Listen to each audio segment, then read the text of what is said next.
Good morning, class. Today's lesson will be...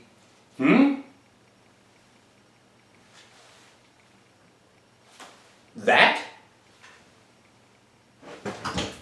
This? What about it? What is it? You know, it's funny you should ask. Would you enjoy an ice cream parlor which only served vanilla or chocolate? Would you want to give business to a paint store which only offered black or white paint? Oh, for extra, they'll mix you up a nice special batch of that dog food gray, but, would you frequent a bar that only served Bud Light or Coors Light? Would you shop at a store that only had black clothes with white polka dots or white clothes with black polka dots? I would hope by now that even all of our star-bellied sneeches and all of our non-star-bellied sneeches out there understand the point we are attempting to convey. Yeah. You're saying that nobody wants to be limited to such black and white extremes. You're using an analogy to deride black and white thinking. We get it. Oh? If so many of you get it, then why, oh why is it that the tidal wave vast majority of this 99% is still so childishly afraid to color outside of the party lines? The only way to expand beyond the stark confiscated duality of bipartisan politics is, would you believe, to endorse, actually manage to vote for, and indeed to elect a proverbial third-party candidate to the presidency. It does not get more simple than that. How can it be that anybody would need to have this pointed out to them? The answer to this is also quite simplistic. John and Jane Q. Citizen, after so many generations of this comfortably complacent, good enough for me dichotomization of choice, are in turn uncomfortable, to wit, afraid, possibly even terrified to stray outside of the illusion of safety which they mistakenly believe this framework offers to them. Oh, it has been attempted. The history books gleefully attest to that which the media has almost always leapt at the chance to ridicule into submission. There have been third-party contenders. Some of them were firebrand extremists, some of them were pretty damn good presidential prospects. Again, almost all of whom were so easily labeled and then dismissed as utter crackpots. First by the newspapers and now all the way up to your worthless late-night talk shows. Why? Third-party candidates make deliciously simple targets. Again, why? Because they have stepped away from that stale two-party platform and placed themselves independently out there, and thus became vulnerable, easy prey. But they have been there all along. Eugene v. Debs, Robert M. Lafayette, Strom Thurmond. There have even been a few cases where bipartisan politicers have jumped their own ships in order to form something new. Old Teddy Roosevelt of the Bull Moose Progressive Party comes to mind.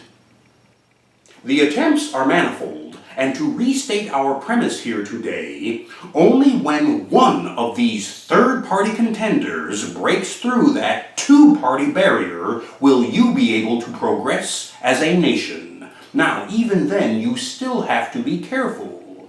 While a third-party candidate is not necessarily going to make a third-rate leader, they are also not necessarily automatically going to advance this country favorably. You have to be careful. You could be setting your sights on a John Anderson and end up with a Lyndon H. LaRouche. You could be aiming for a Henry Wallace and wind up with a George Wallace. You have to be careful. But even then, the imposition of conscientious caution does not mean that the attempt should not be made. My own personal political focus diminished way back during the Reagan administration, and was only briefly revitalized in 1992 by the emergence into the presidential arena of my third-party candidate, a true independent H. Ross Perot. Now, even after your snide snickering subsides, I will not be wasting any of my time explaining to you why this gentleman was such a viable, refreshingly encouraging presidential prospect. No. And it is easy enough to recall and to dismiss all of the objections which I encountered all those years ago. Perot? A billionaire businessman, pinstripe Wall Street corporate executive, CEO tycoon from Texas, no less? Hell no! To the radicals, he was a conservative. To the conservatives, he was a radical from another solar system. And he was also a complete train wreck when it came to the media, which in turn tore him apart every chance they got. No need to rehash. Suffice it to say, the 1992 presidential election was inevitably claimed by the Democratic candidate, one Billy Clinton.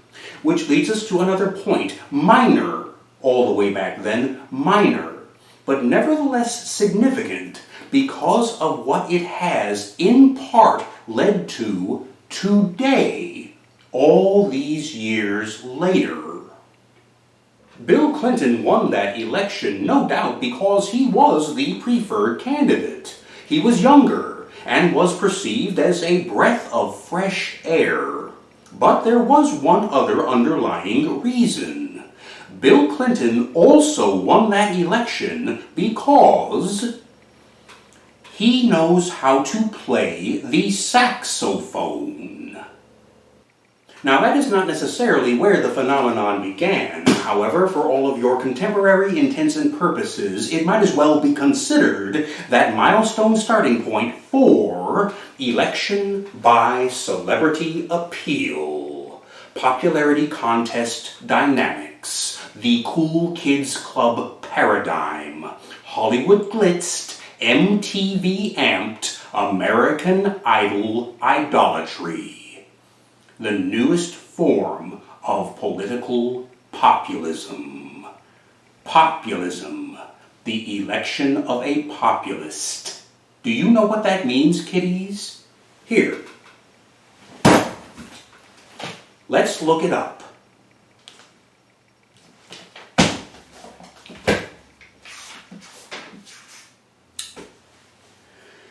Populist.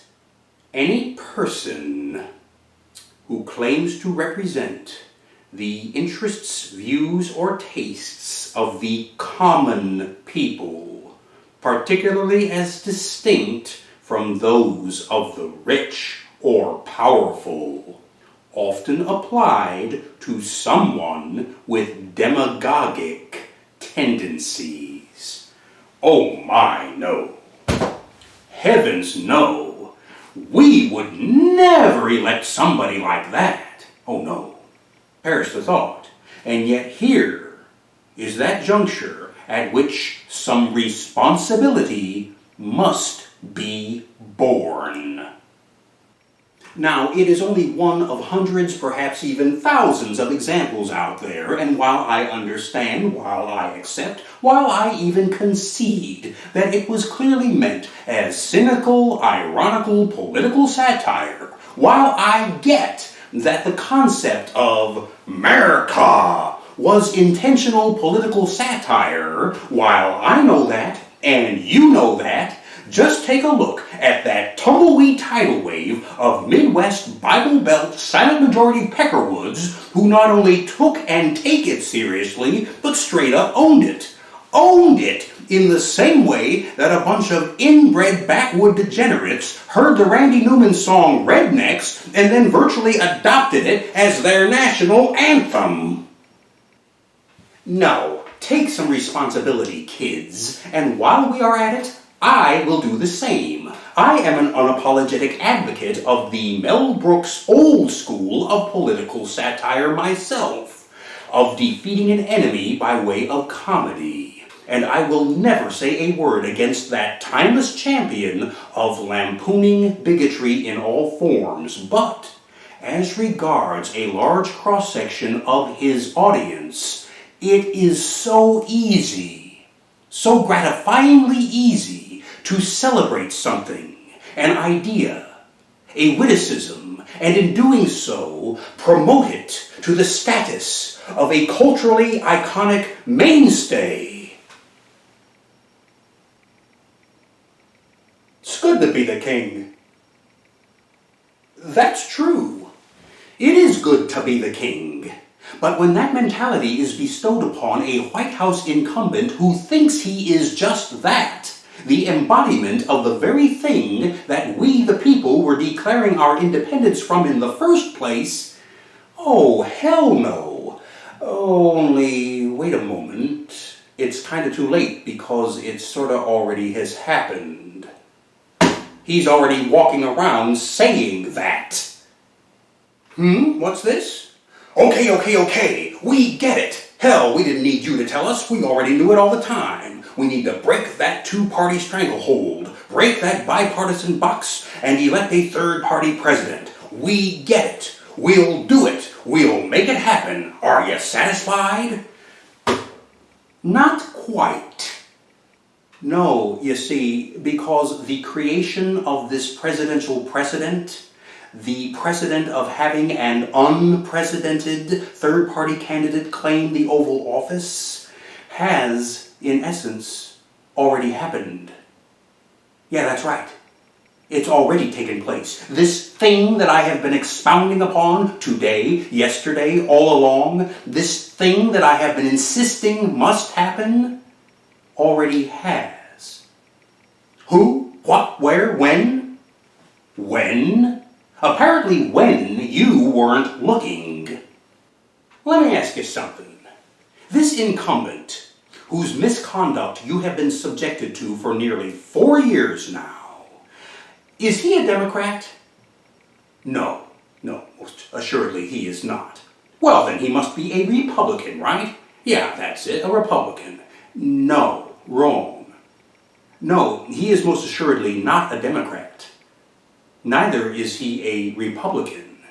No, you see, in their stupidity, the GOP did accept and embrace him as their candidate, ran them as their delegate, probably in hopes of manipulating him after the fact via puppet mastery. And then, to their Frankensteinian horror, they came to realize all too late that this guy wasn't one of them. Well, now wait a second. If he's not a Democrat, and he's not a Republican, what the hell is he? Well, among other things, he is a political aberration, an abomination. But beyond that, unthinkably, by being such a distorted, twisted, mutated, anomalous departure from either party template, this places him in a third category. In short, sports fans, you needed someone to break through that two-party logjam, and by God, you got it because, wait a second. This is it? Yup, this is it. He did it. That thing that needed to happen, it happened. And the danger of this unprecedented presidential precedent is that now that the bipartisan obstacle has been circumnavigated, and in such a monstrous nightmare incarnation of trying something new for a change, now that that door is open, there is no going back. The dam is burst, and now anyone can cross that threshold. And with that threshold, with that standard so heinously, disgustingly lowered, I do mean anyone or anything. America, the land where anyone can grow up to be president. Who would have thought that such a lofty ideal could be so hideously perverted? The upshot, class, is this. Now that all bets are off, now more than ever, you must find someone who can fill those third-party, independent expectations. Someone who can fulfill both the promise and potential of a president who can see in living color past the black and white bipartisan stalemate. Who that will be remains to be seen. As I say, I checked out way back in 1992 with Perot, and you didn't want him anyway. And who could blame you?